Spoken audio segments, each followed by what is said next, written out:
May each one of our hearts be open to listen to tonight's message. May each one of our hearts vibrate for the love and peace of all of our brothers and sisters in humanity. We ask, dear God, for your protection, for your guidance in these moments, that we may console and help one another through this journey of life. In Jesus' name, so be it. Good afternoon. Oh gosh, afternoon, good evening, not even sure. Okay, sorry, I have to wait. Wait for the cameraman to say to go.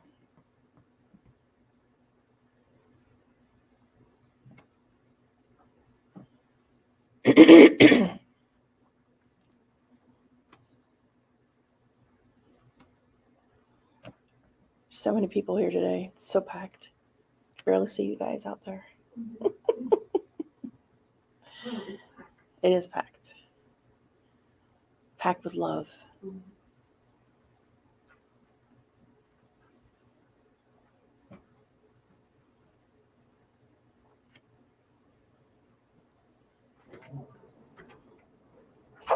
Hello. We were just waiting for you. No, I'm just kidding. An assistant today. There's an assistant. Yeah, he's gonna. Wow. Yeah. And his name is Raphael. Yep, Raphael's my assistant. Oh.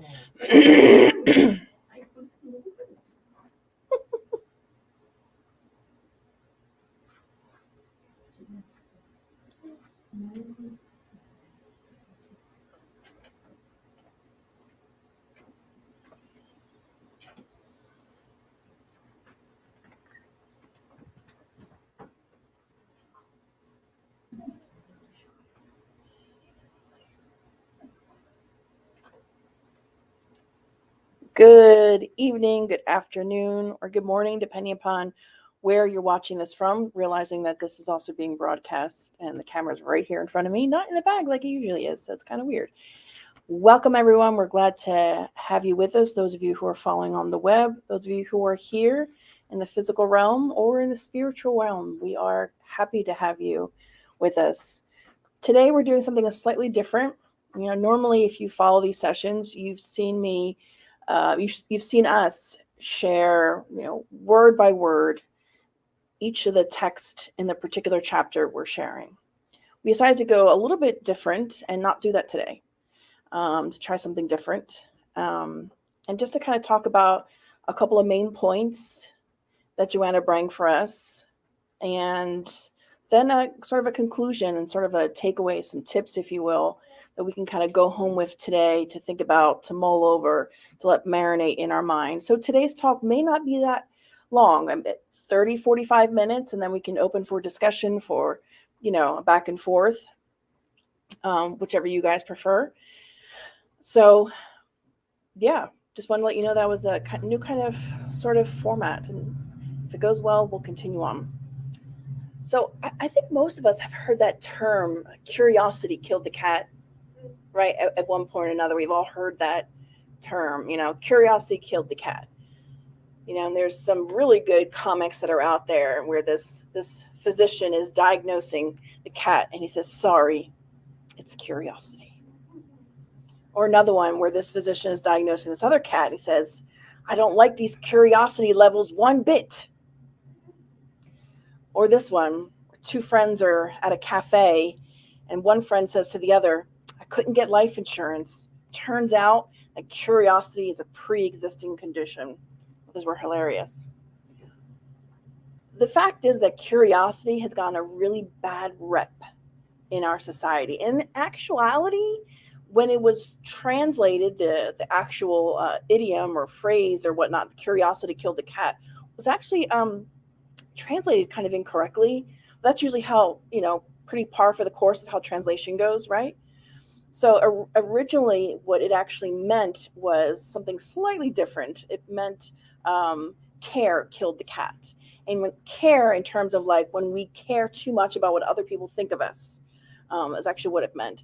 So curiosity kind of gets a bad rep in our society because, oh, you can't be curious.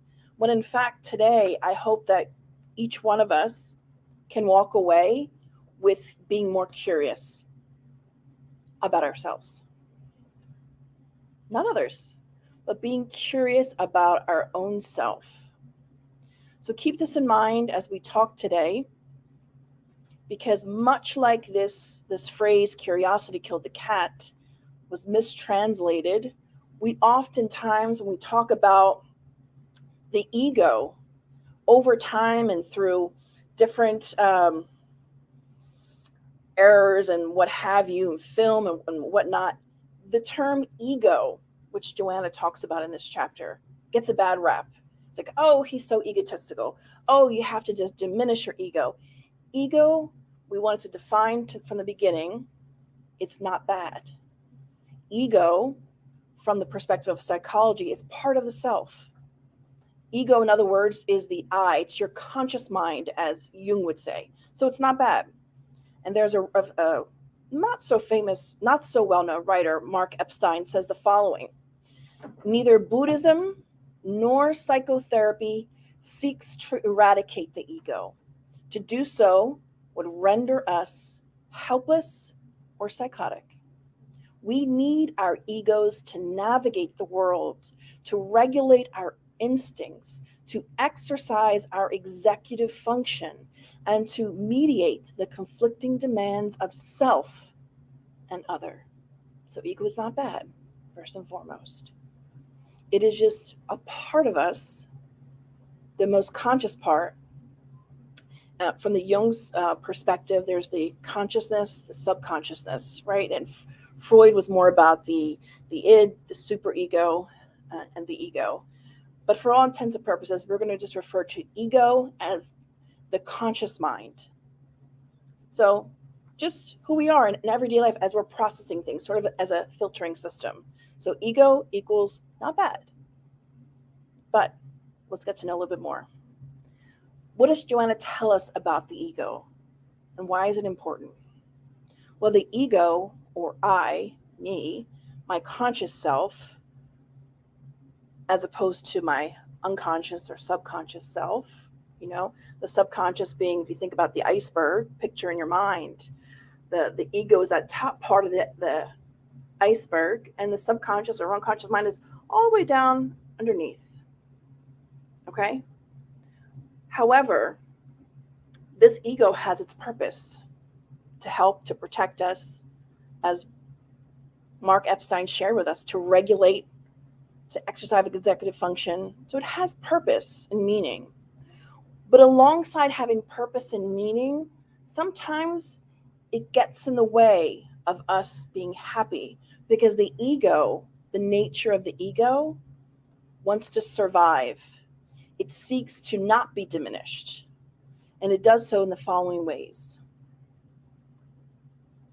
Ego sometimes can look like when we become very demanding of other people, or when we become excessively hard on ourselves, or when we are projecting our conflicts onto others, or when we're introjecting our unfulfilled aspirations. The ego can also present itself as happy, otherwise known as a persona, which is another archetype that Jung talks about. We won't go into the archetypes, but you can look it up. But subconsciously, although it does desire to be happy, it fears facing its own self. So ego has its purpose. Ego is important. It's a part of self. But at the same time, we need to be conscientious of the pitfalls of our own ego, of our own selves, the tendency we have to, when I have an internal conflict, I project it onto someone else,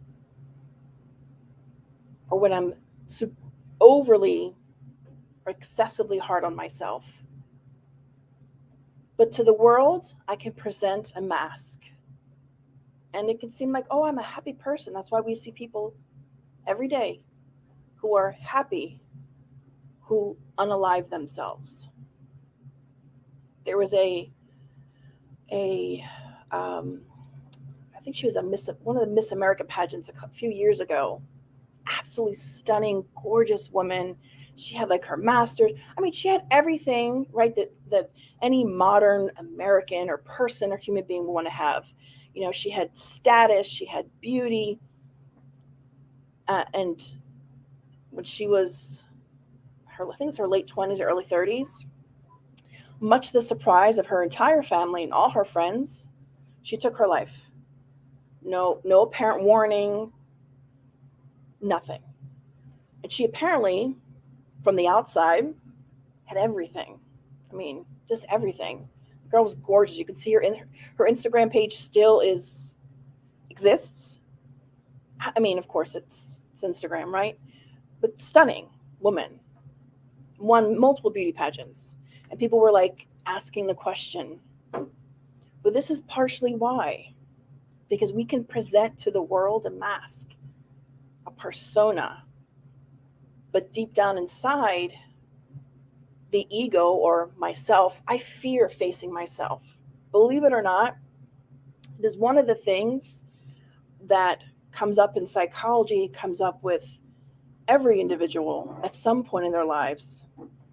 That deep down, we are scared to face who we are. We are scared to face that unknown that lays below the surface of that iceberg all the way down. And in fact, it feels scary because right now in your conscious mind, you're aware of the AC just turned on, there are a couple of people here in the room. You're aware of maybe some conversations you had prior to the meeting starting.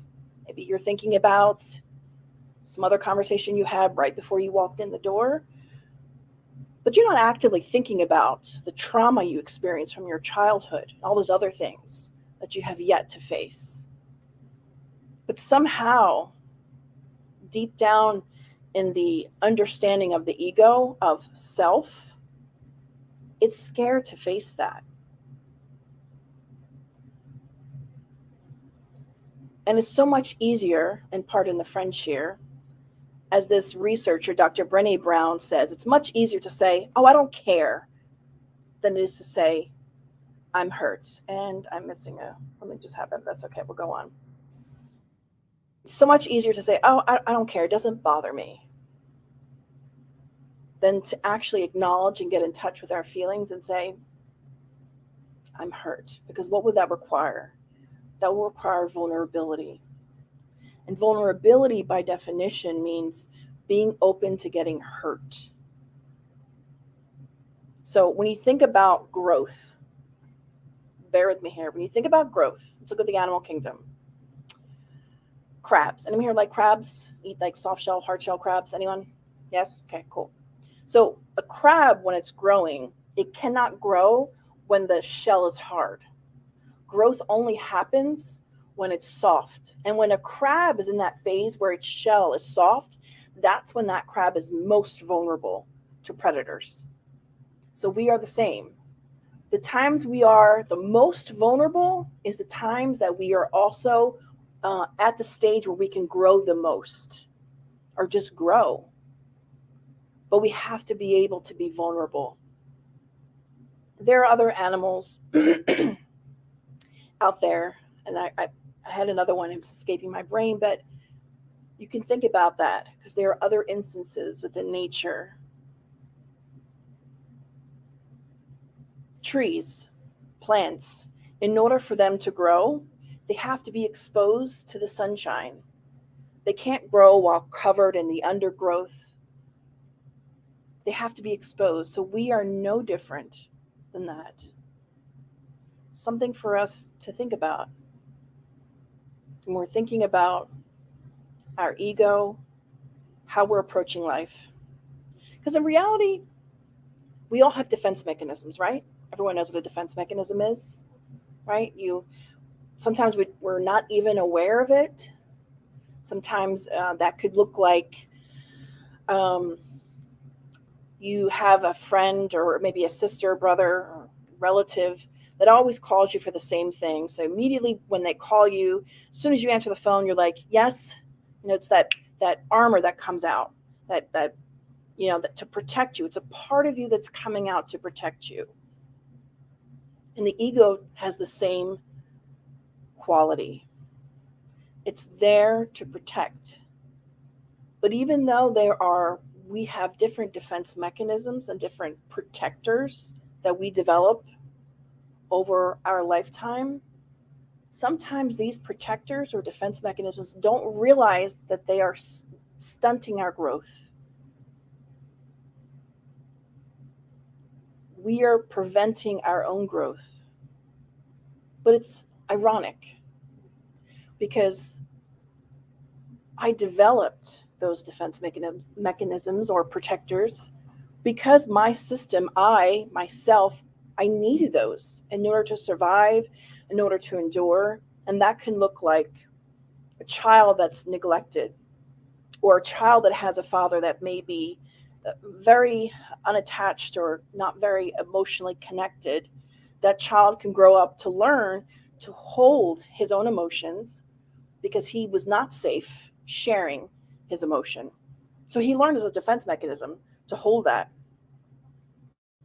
So that when he grows up, he has great difficulty in expressing his emotions because he has this defense mechanism that was created in his childhood. But now as an adult, it served him up for a time and a purpose when he was little, because at the root of who we are, at the most basic thing within us is survival. So, and whether that's physical or emotional, we create ways to survive. So that little child, he created that. But now as he becomes a grown adult, it's no longer serving him. But oftentimes we don't even know. We don't recall because it's not a conscious thing that's happening. It's not like the 6 or 7-year-old says to himself, well, I can't express my emotions, thus I'm going to be quiet and never express myself again.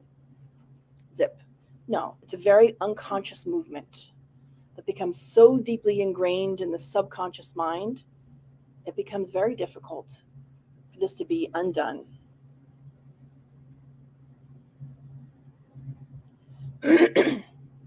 But one of the other factors that contribute to the challenges we experience as human beings, and every generation has this, my parents, God bless you, my parents, when they were growing up, heard from their parents, oh, your generation is so crazy, and previous generations and so on and so forth.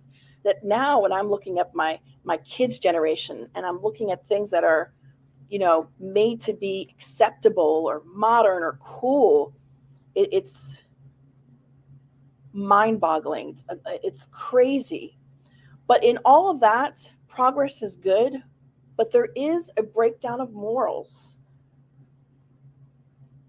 And some of the consequences Joanna mentions in this chapter, the consequences of ethical breakdown within society, how it affects people, because then we end up not having a moral compass. So, for instance, we see so many kids on the app TikTok, young children, doing really inappropriate dances and dancing to music that they probably don't really understand. And if they did, it'd be scary.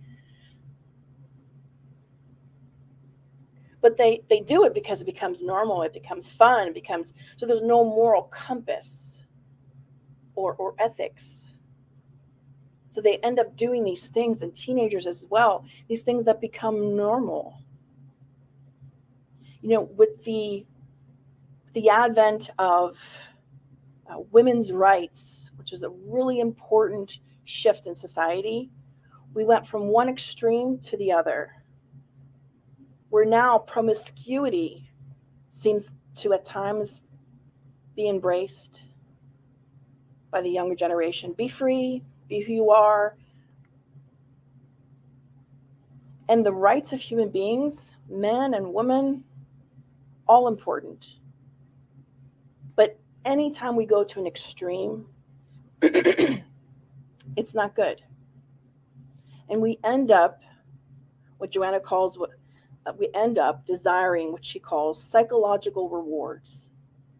So seeking outside validation, because I no longer live in a society that has ethical values and moral values. It's breaking down. So whether it's your children, your teenagers, or we ourselves, or society members in society begin to do things that are not morally or ethically sound. And we become hyper-focused on whether it's beauty or aesthetics or perfection of the perfect body, to the detriment of so much psychological trauma that has yet to even be researched yet. Because I would say it's only been the last 10 or so years that the explosion of social media, of TikTok, Instagram, YouTubers, and these things in and of themselves are not bad. They are mediums. They are vehicles to spread goodness, or the opposite. It's not the thing itself. It's what we choose to use it for. So this also affects our ego or ourself.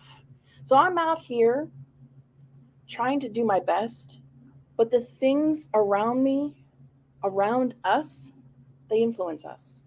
Now, I can't change. We can't go out and change all of society, like, boop.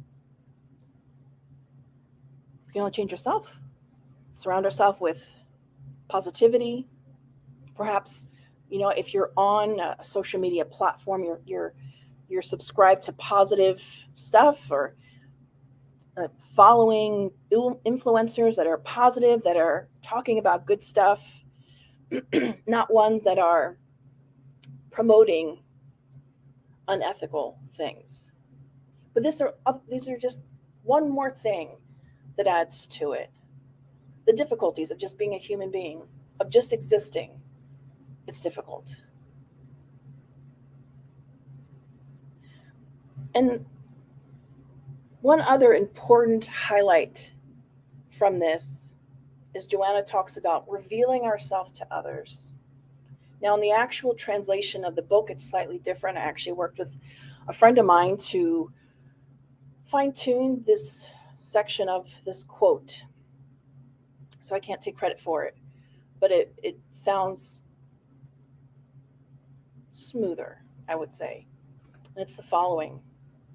Joanna says, reveal yourself to your brothers and sisters, to your friends, by demonstrating neither aggression nor prudish behavior, nor cravings for unjustifiable confessions, so they may open up in your presence and reveal themselves as they are.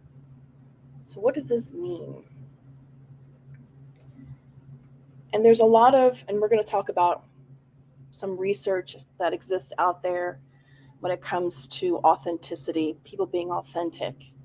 But one thing that not just in this book, but in other books of Joanna, she shares that when we are authentic, and we're not talking about you see someone and they have a bad body odor, or they're dressed in a way that you think is terrible.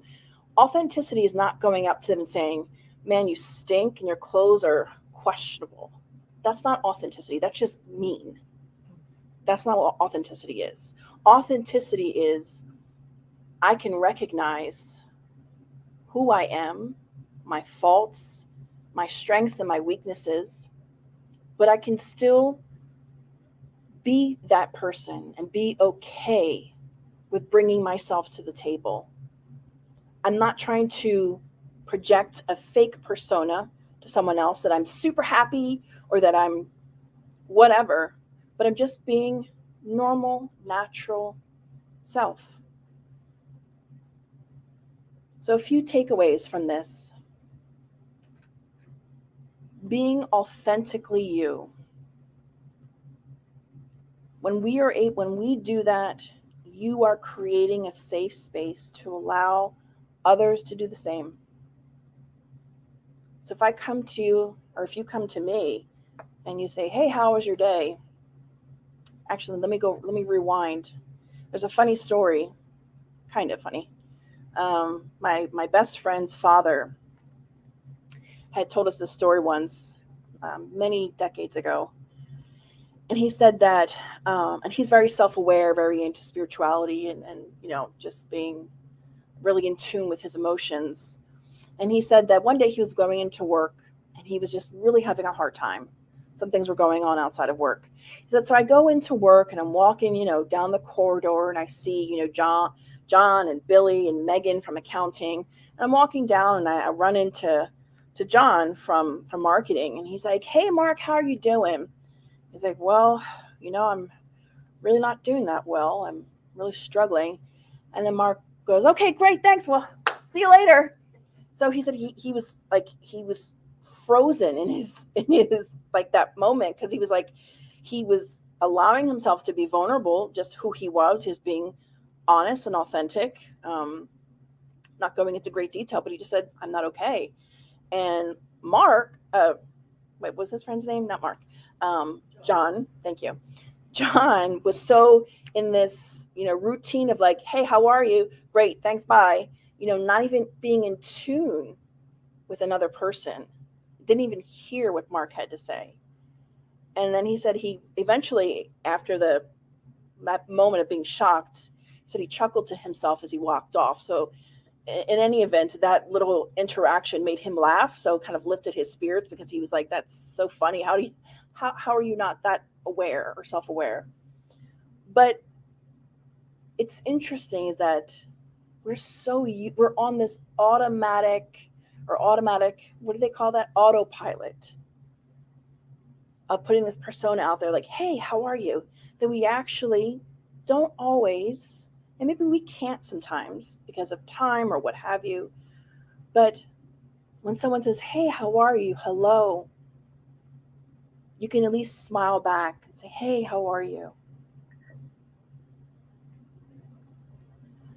Don't judge others' lives. This is an important part. Joanna talks about this. Because we don't know other people's lives. It sounds so simplistic. Like, of course, Joanna, I'm not going to judge other people's lives. Yeah, but we do it all the time.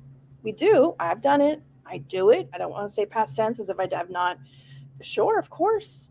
I don't want to even say it's human nature. It's a conditioning. It's a negative habit, or it's a habit that has happened, created over time.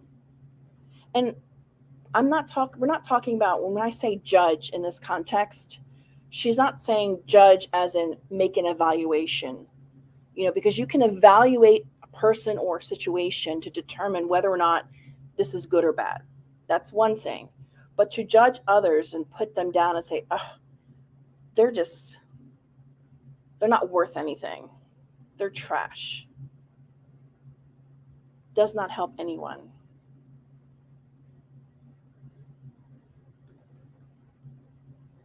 But in the end of all this, and one of the most important things she says is to focus on your own self-growth. And it's actually a problem of our vision, because we're so accustomed to looking out when we need to look in. So remember earlier we talked about the cat and curiosity. So if there's one thing I want you to take away from today, and we're not done, don't worry, don't get too excited, we're not done yet. A few more slides. There's one thing we want you to take away from today, is that curiosity is good.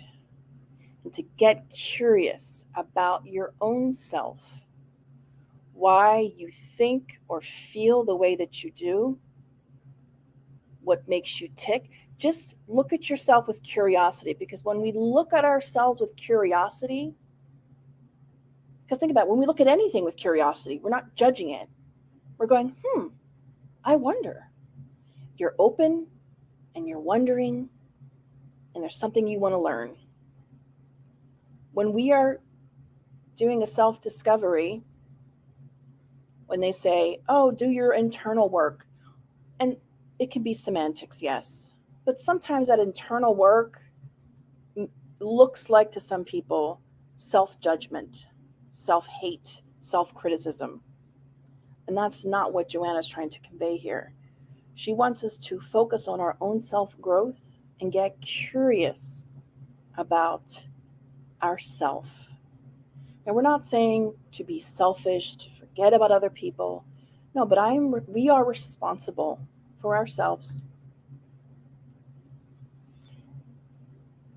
And to also allow yourself, self, to identify with our strengths and weaknesses. I was listening to several talks by this prominent researcher and physician, Dr. Gabor Mate. I know I'm butchering his name, but he's a amazing thinker and thought leader in the world of psychology, behavioral health, and children's health, and overall health in general. And what I found most fascinating, one of the reasons why I'm really drawn to him, is that, he has so much knowledge that he shares through the research that's out there. It's amazing. So one would think like, wow, this guy has so much knowledge. Like he's living like the life that's like amazing. Like he must be like a Buddha. But what I like about him is that he says and has said that he is married, and the father has a few kids, and that he wasn't a great dad because a lot of times he was so busy doing his research that he didn't learn till much later, when his kids were much older, how to be present in the moment with them. But the beauty of him acknowledging that is because through his talks and sharing all the research, we see all of his strengths. But for him to show his humanity and to acknowledge to himself that I have weaknesses. He didn't make it a big to-do like, oh, poor me, I was such a terrible... No, it was very natural. Like, hey, we're not perfect. I didn't get it right. I'm trying to get it right now. Like I'm sharing all this knowledge with all of the world, but here I am. I can't even be the kind of father that I tell everyone else to be. I mean, how many times does that happen? Those of us who stand at this podium, people might think, oh, she or he, they have it all together. No, not at all. We're right there in the arena. Trying to do our best, trying to work hard, trying to be better.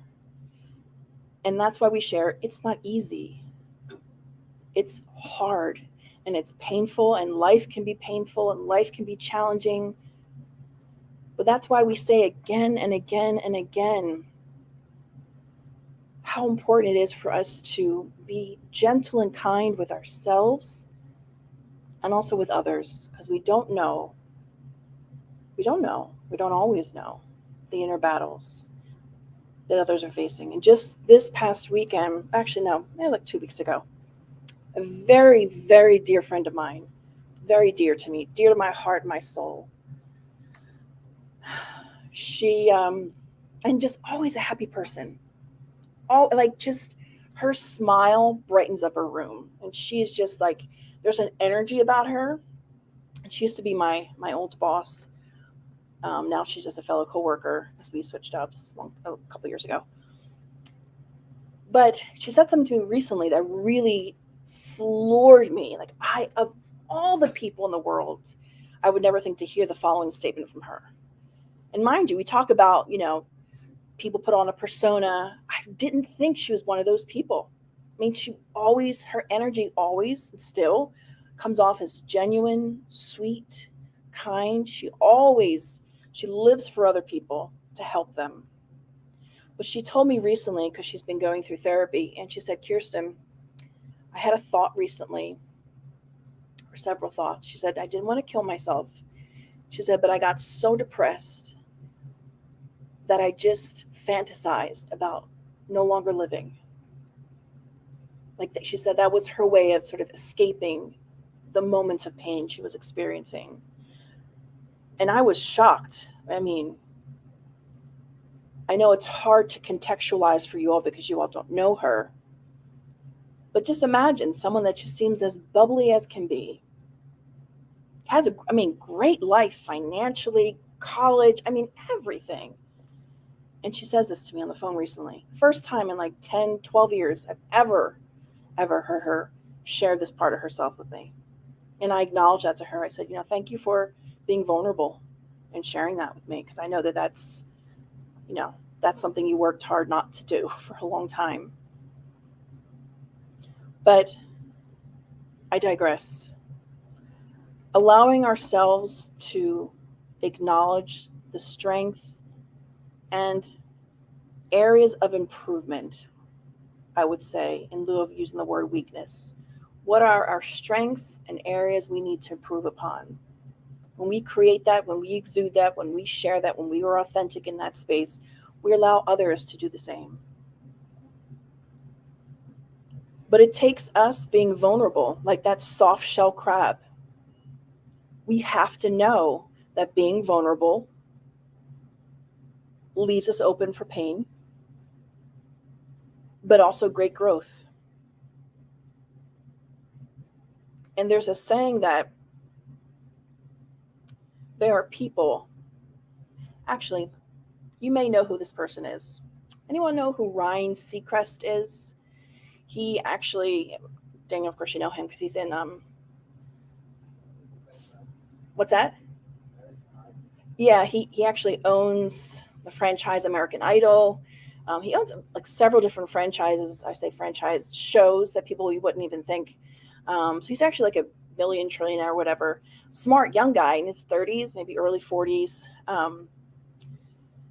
But he shared something on a podcast recently. He said that he recognized that now, as he's getting older, that looking back at all his relationships that he's had with women, he said, I always knew that putting myself out there and loving someone meant that at some point I'd have to get hurt.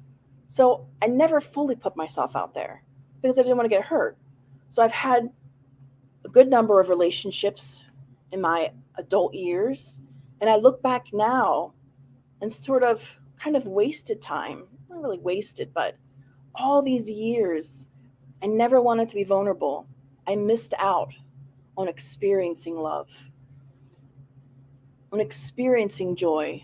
Because oftentimes we think, well, when we're protected, when I'm safe, then I can relax and experience joy, when it's actually the opposite. When you allow yourself to be vulnerable like that soft shell crab, you allow growth, you allow this true feeling of joy that is very real and authentic, not inauthentic. As Dr. Brené Brown says, vulnerability is the birthplace of innovation, creativity, and change. It is when we become vulnerable that we begin to open up to change, to modify, to grow, to do better. And we are oftentimes very scared to do new things and new challenges. But from a scientific perspective, when we talk about brain plasticity or the brain's ability to mold or remold itself, we know, and I'll read this actual quote from Dr. David Eagleman, he's a neuroscientist. He said, if you challenge yourself, if you're constantly facing new tasks and challenges that you haven't mastered, you are building new roadways and bridges in your brain. So this is a positive. Why? We should always try to get curious about what scares us, get curious about what we fear, because then we can begin to actually face it and look at new challenges, not like a person who's standing on the edge of a diving board, looking down, fearful of what will happen if I jump. But instead, thinking about what it would feel like to go for it, to face it. And we can tell you from experience, it's exhilarating. Because then you realize multiple things. You realize you're stronger than what you were, that there are emotions that you didn't even know that were positive that can be experienced when you go beyond what fears you, when you face it head on.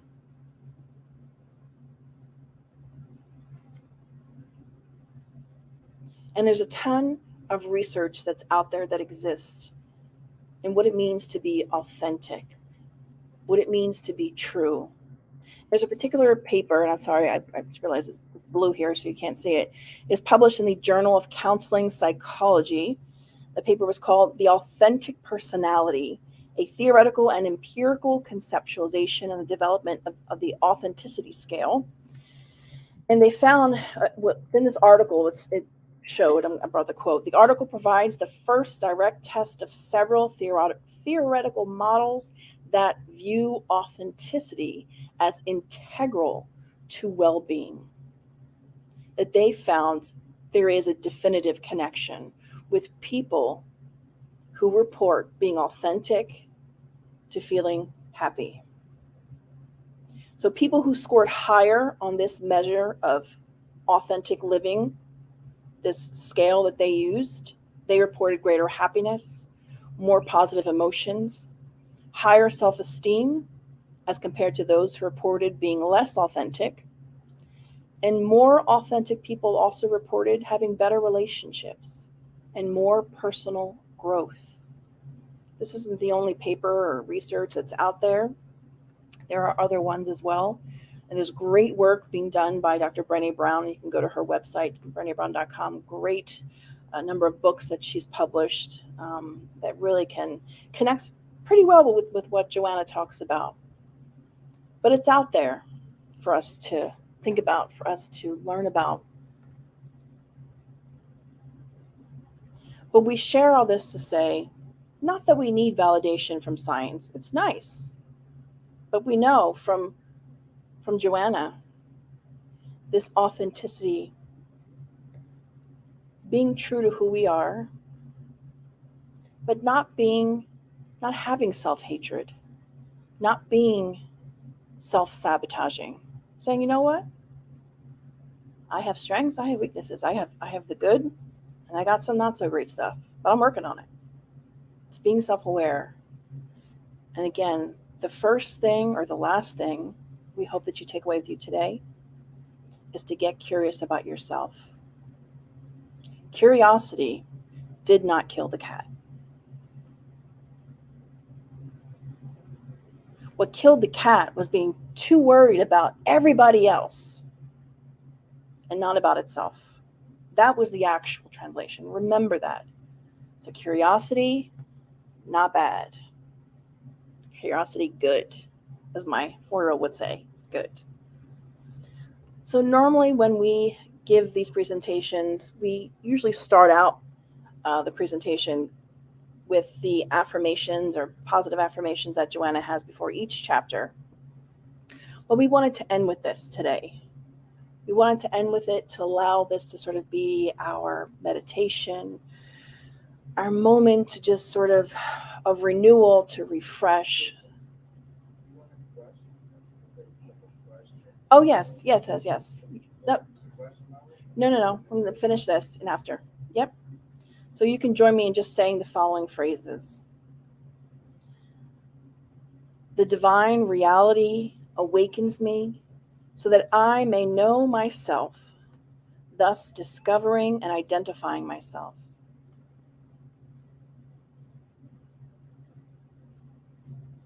My quest is no longer clothed in illusion, but in the certainty of my next encounter with reality. I am what I am, on my way to being an ideal person. I accept and perfect myself, requiring nothing of anyone, loving everyone, and allowing myself to be led by reality. Because this is the reality, that we have to face our own selves. But when we do so with curiosity, with self-love, and be gentle with yourself, knowing that we have many layers to who we are. So friends, thank you so much for being and staying with us. Stop sharing, right, Daniel?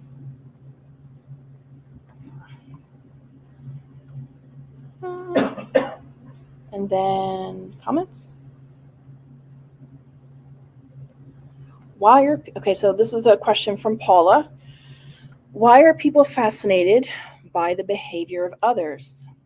Possibly, so I think she's answering, possibly to learn what appears to be healthy or not for themselves, to escape examining their interior by judging others.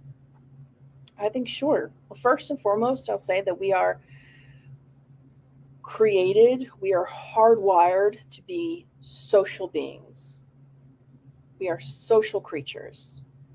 So within that means that, sure, we're going to be looking, we have our own internal self, but we're also looking at those around us. It's how we also learn. So being curious about others is not, or rather, I should say, she says fascinated, is not necessarily a bad thing. I think it depends upon your intention, what the purpose of it is.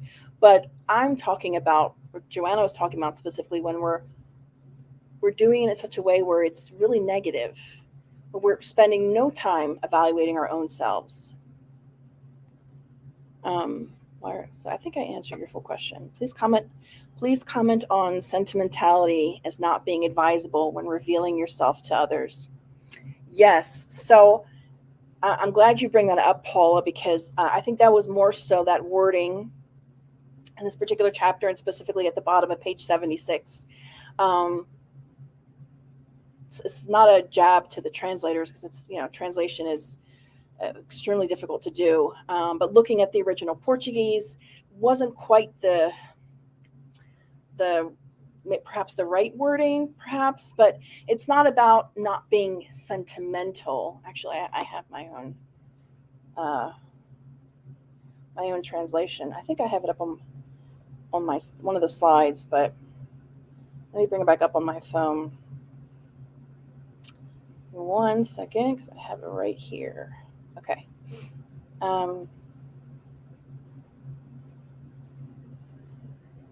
So Paula, so on the bottom of page 76, they mentioned that sentimentality, but on one of the slides I showed the quote towards the end of I think like the 6th slide or so.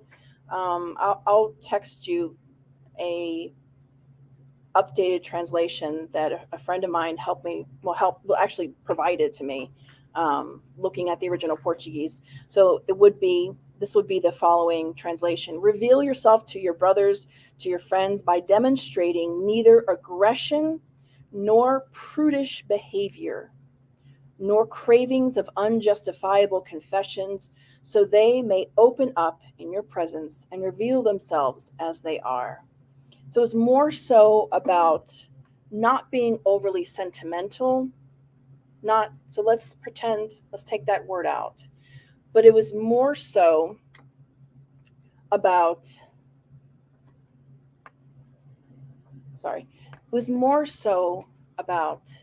just being natural, not feeling like you had to come to a situation and just, what is that word? Blurt out all of your issues. Like some people might think, well, being authentic, being natural, being real means I'm going to just be mean. I'm going to say all these horrible things, and I'm going to say, well, this is how life is, and this is how I am, and I don't care. No, that's not. Joanna's saying, don't be that way. Don't be that way. Instead, be gentle, be kind.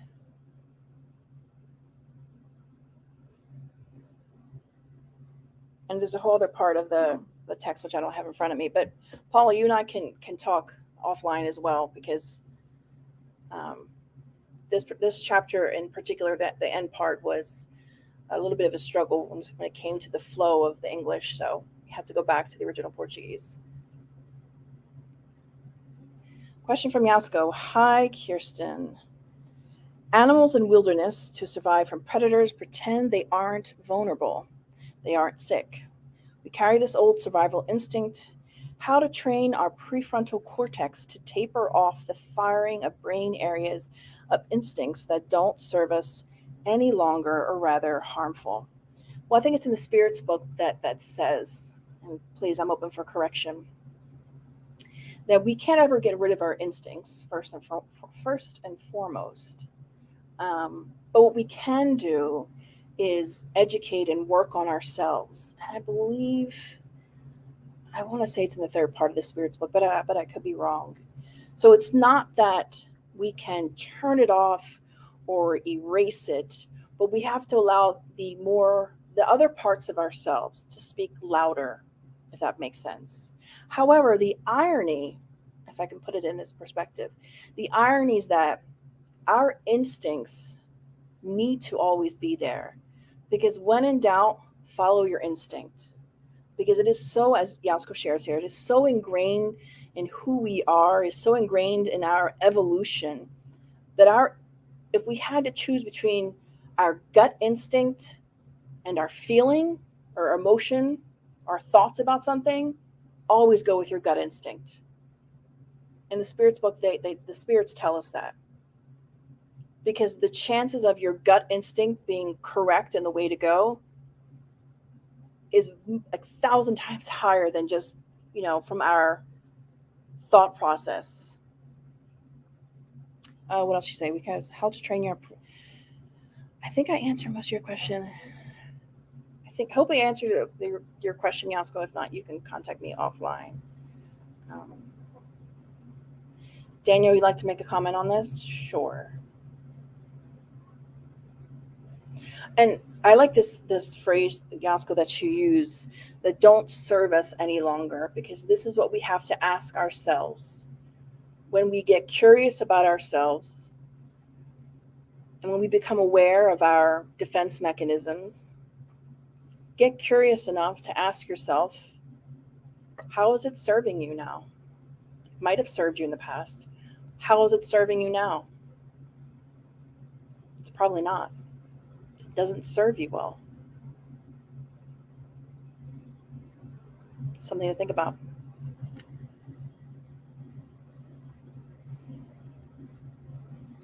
Yes, I see Paula's comment. Thanks for a great talk as usual. Yeah, Gabor, Mate, and Brown are great. Thanks, Abby. Thanks, Paula. Daniel, you had a comment still? No. Is that me or you? Okay. Okay.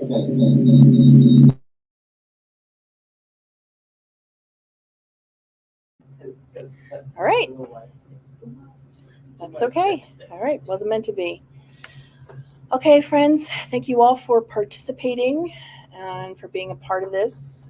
We have no more questions. Thank you, Marty, for that. Oh, I'm so sorry. Oh, so we only went to the. Sorry about that. Let's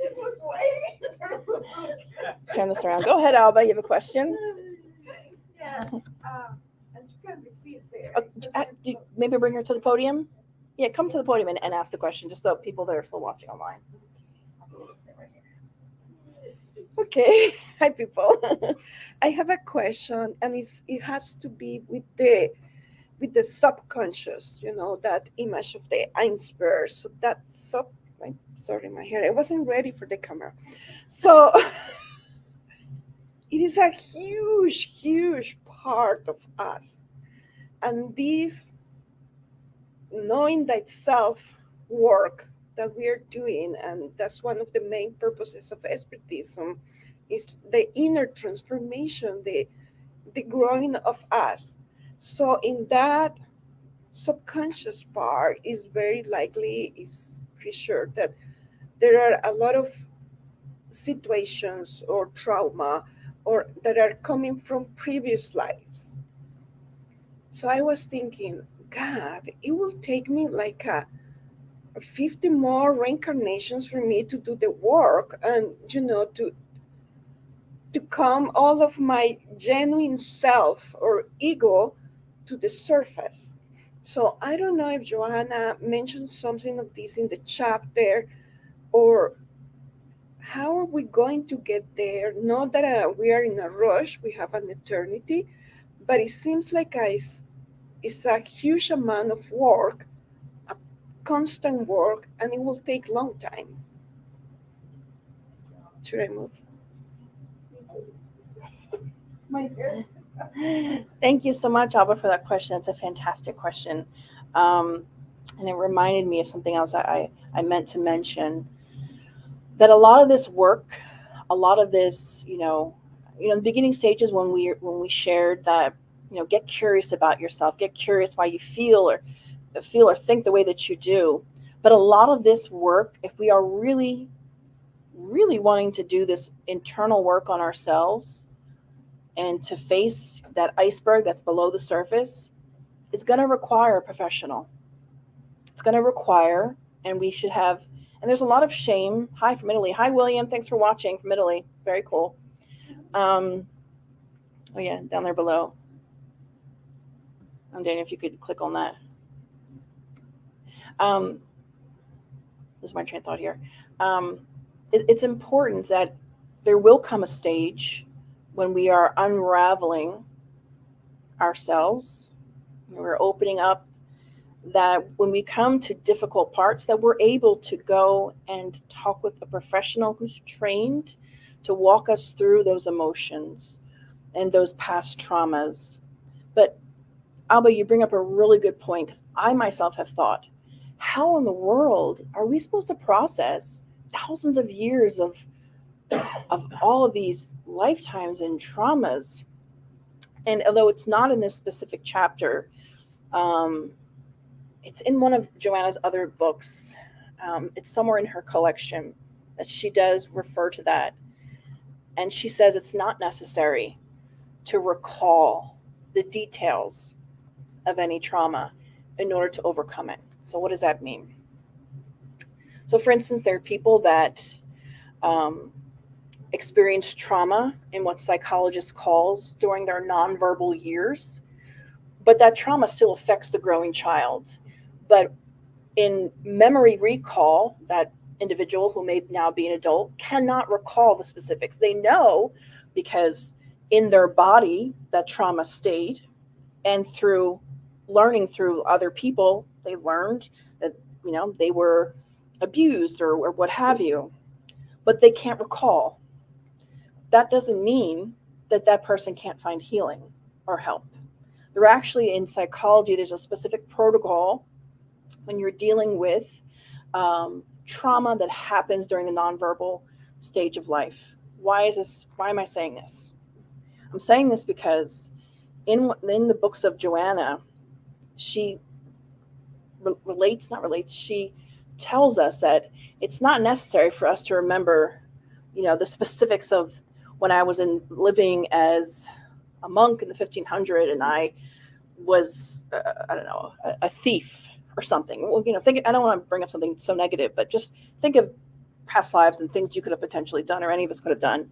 It's not necessary for us to remember the specifics, because the emotion, the energy we carry with us, it stays with us. So that is what in this life, with current therapy, again, even if we don't recall the past, our current emotional state will navigate and tell us the story of where we've been. In the same way, when people say, "Oh, I wish I knew what I was in a past life," and I remember Divaldo telling a story of like this lady was like, "Oh, I thought it was so cool to know people what they were in their past life," and and Divaldo returned to her and said, "All you need to do is look at your tendencies, look at what you like, look at what you've done, what you do, and therein tells a story. It doesn't matter what we've done in the past. It matters today, moving forward, because we can't change the past. I can't undo what was done." So I hope that answers your question, because that plagued me as well. Like, oh gosh, how are we gonna? No, through the mercy of God, we don't have to. So, okay. Friends, thank you so much. Do I hit leave studio here, Daniel? No? Okay. Yeah, okay. So join me as we transition to this moment of prayer, and then we're going to do the passes here.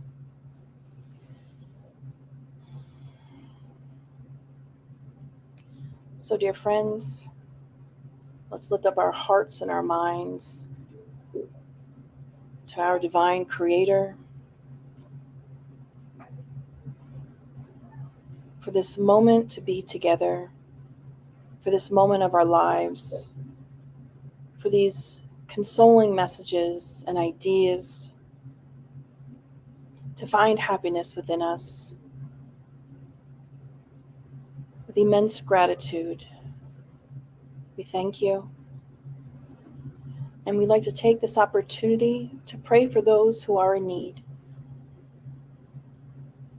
Those who are in our book of prayers here at the Spiritist Society of Baltimore. Those who write into us asking for support, for help. We pray for them as well. We pray for all those that are present here today in both realms of life. We pray for all those who are connected to each one of us in some way or another. We pray that our virtues may be strengthened and that we have the courage to face our own weaknesses with curiosity and compassion, always taking Jesus as our model and guide, but not the Jesus that's on the cross, but the Jesus that walked with the sick, healed the sick, and loved all. May we be the embodiment of the same. We thank you, and so be it.